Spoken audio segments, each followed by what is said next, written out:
Getting ready because I am here at my province in Atimonan, Quezon. I will join the selection committee for this year's Atimonan Dance Sports Team Clash 2024. Ito pala yung outfit ko. Medyo sana nag-iba ako ng outfit kasi ang init bakla, nakaboots si Bading. Gaganapin pala yung competition sa Balagtas Sports Complex. Malapit lang yung bahay namin dito. And that's my very good sister, Hans Lance. We go way back 2016. Ayan, mag-start na yung competition. Well, I used to be a dance sports athlete before. Yung time ko, wala pang Unity Dance. But now, meron na. That's Sir Jay, Hans Lance, and of course, me. We are the selection committee. Ang gagaling lahat ng mga bata. And congratulations for doing this. And good luck sa mga next na lalaban. So, ito pala ako with my journey as a dance sports athlete. And I think this was my last competition na. I'm super happy with my run. And ito pala yung aking mga teammates before. I love them so much.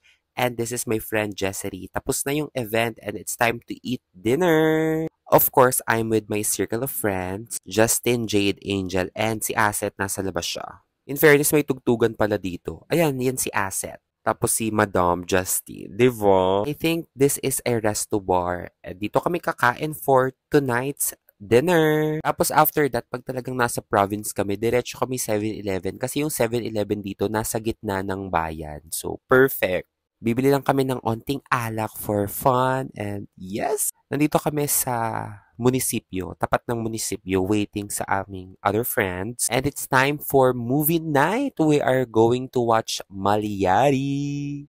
Well, napanood ko na to sa sinehan, but gusto ko ulit siyang panoorin for fun. Time to sleep because it's a new day in Atimonan! Alam mo, ang tagal ko na rin wala sa bayan na to and I super missed it. Kaya pag talagang nandito ako, naglalakad lang ako para at least na-cherish ko yung moment, di ba? Ang baduy ng damit ko, aminin nyo.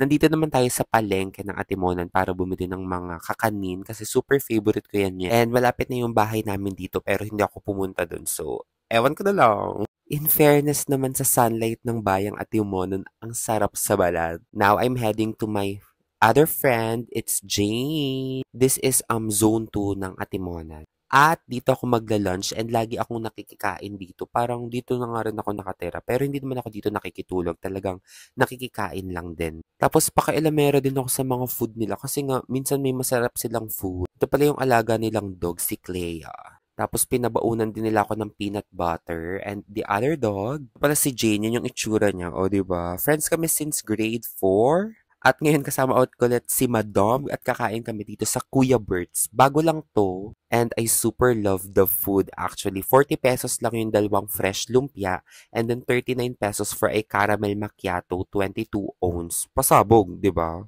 And then after that, dumaan lang kami sa Richmond's Bakery para bumili ng kanilang famous Jacobina. And I think it's time to go home with my friend Angel and Joshua. Sila bababa silang Lucena and ako naman, diretso na ako ng Turbina.